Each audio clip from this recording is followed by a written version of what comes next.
Here's what I thought about the Grammys. Any ceremony where Chris Brown performs twice is not a good one, and we'll get to that. I read today that this was like uh, the most viewed Grammy award since 1984. You know, the year of Thriller and all that. And I'm not sure why anyone would watch the Grammys in this day and age, except of course for me because I have to. But if I wasn't making my living doing videos about music on the internet, I wouldn't have watched. Although I might have. Last year I thought was actually a really good ceremony. It was a lot of fun. It was really enjoyable, but the Grammys have become so pointless. Like you watch the Oscars, and even though it's a horrendously boring ceremony a lot of the time, you still watch it because who wins an Oscar matters. Who wins a Grammy doesn't matter in the least tiniest bit.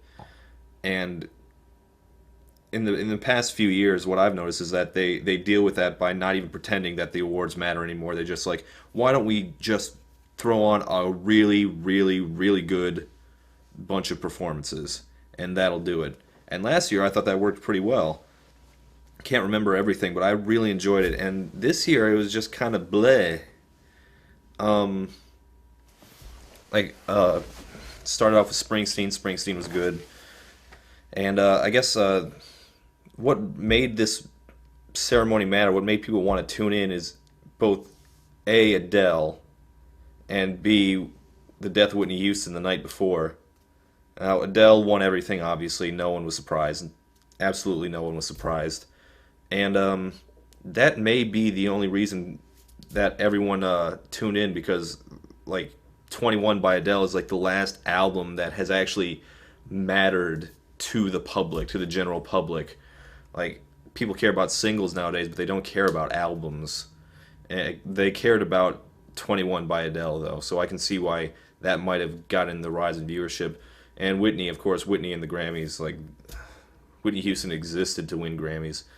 And the ceremony started off really awkwardly with LL Cool J asking for everyone to pray for Whitney, which was strange. It was a very odd night, not a way to kick off a ceremony. But Jennifer Hudson came in and did her "I Will Always Love You," and listening to that, I just realized how many people have gone into music wanting to be Whitney Houston, Jennifer Hudson especially.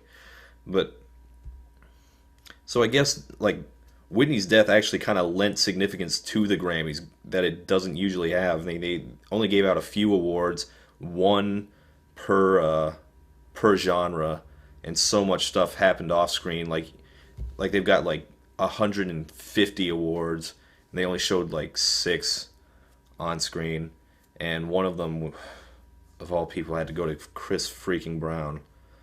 Like I want to say this about Chris Brown as a performer, not as the loathsome human being that he is, but as a performer, I hate his performances. I always hate it when he performs because he's so very obviously lip syncing. He never looks like he's actually singing. He's just like, oh, I'm gonna bounce around. I can dance. Yeah, he can dance, but I don't know. He's no Michael. You're not Michael. And he won an award for an album called "Forgiving All My Enemies." Screw that asshole. Anyway, what else happened? The like I said last year, it was like a real celebration of all performances. This year, a lot of people performed twice. Foo Fighters performed twice. Chris Brown performed twice. Paul McCartney performed twice. And I don't know why, but the effect of it was it seemed like they couldn't get enough people to perform. Like they ran out of people who wanted to be there. Like like last year when the Arcade Fire took over, and I remember like many years, like 10 years ago when Earth, Wind, and Fire and P Funk and Robert Randolph and Outkast all performed at the same time. I think Outkast was there, and this year there wasn't any like big jams like that. Like everyone jumped up on stage at the end, and Springsteen and Paul McCartney did the whole side two of Abbey Road, and it was like a rock and roll Hall of Fame jam. But like a lot of the bigger names, like they declined to even be perform. Like Rolling in the Deep was there out of basically no obligation, and Bon Iver. I can't. I learned how that band was pronounced last night, and I've already forgotten it. Um, they could have performed. They declined, and it would have made them seem so much more relevant. I mean, the Grammys, not the band, not Justin Vernon. It would have made them seem so much more relevant if they'd gotten some of those hotter new acts. I mean, they got Foster the People to perform, but not their own music. And Maroon 5, they did the Beach Boys tribute, and Beach Boys are very old now. This is not a very useful insight, I realize, but they are quite old. They're incredibly old, but they still were very good. Maroon 5 and Foster the People also did pretty good, although Foster the People looked absolutely terrified. And the people who are going to benefit the most from the Grammys is definitely not Adele. Adele's already won everything. It's the Civil Wars, who I've only just heard about like a month before the Grammys, and they opened the Taylor Swift performance. But the Civil Wars, I've already heard them. They're going to get a huge bump out of this because they sounded quite good, and they embarrassed a lot of people, I think. Like Nicki Minaj came on with a whole VMAs style, like Catholic church performance, and it just felt, I don't know. It didn't feel right. The performance I really enjoyed the most actually was the Foo Fighters with Dead Mouse, and those are not two bands that really go together. Uh, well, two artists, I mean, but it worked, and I was much less disastrous than I imagined, especially with the Foo Fighters after they won their award earlier in the night. There was like real rock and roll. We believe in real rock and roll as they're getting played off by Party Rock Anthem. It was like rock and roll, do do do do do do do do do do do do do. And they're up there fighting for traditional rock and roll, and then they have get played off by LMFAO, and then they have to perform with Dead Mouse. And that's another thing.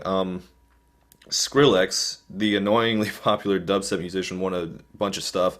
The electronic stuff, and there's kind of a controversy going around how they didn't even let any of the electronic stuff win something during the actual ceremony. They had to get it in the pre-show.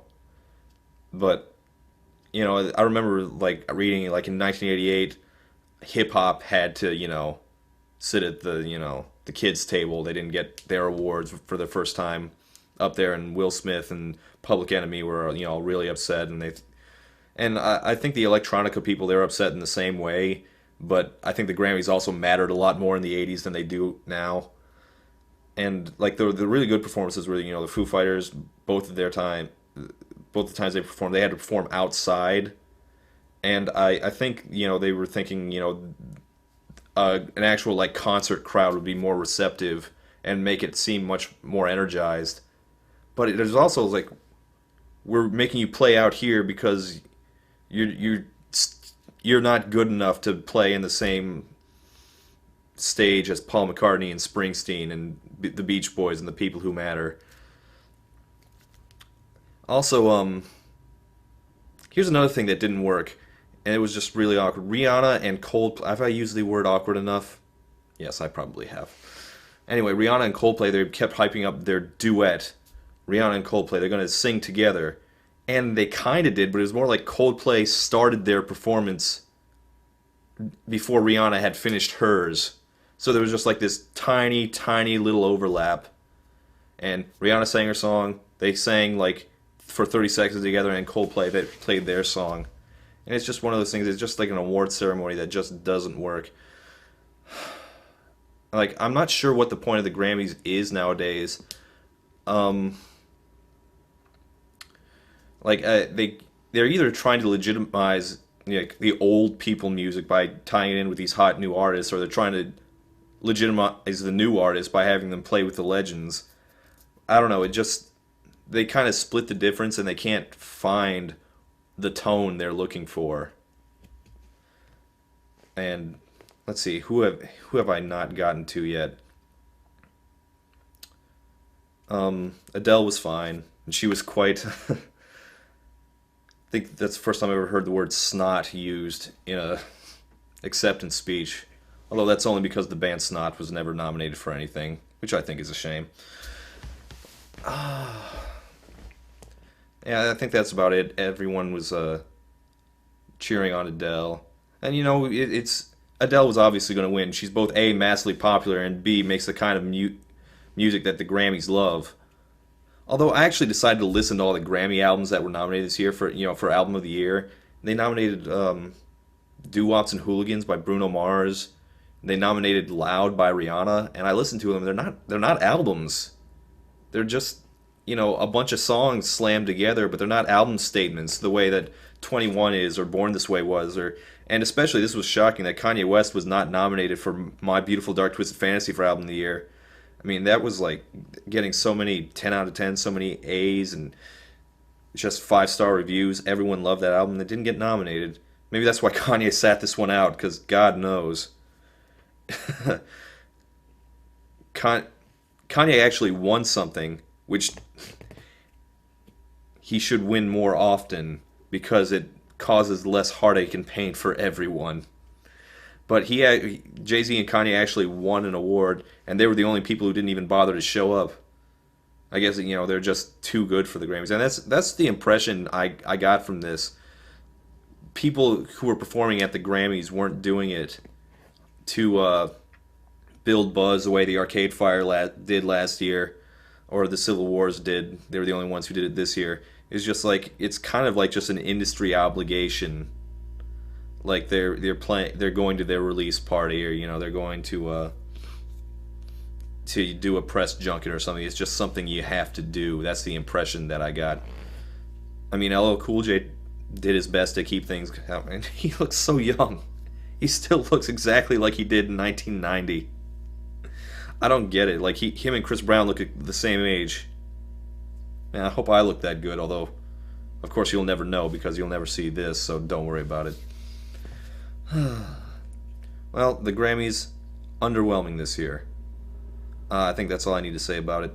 All right. I mean, I'll still keep watching year in year out because this is what interests me. But Grammys, figure out what you're trying to do because that was weird. All right. Thank you. Have a good night.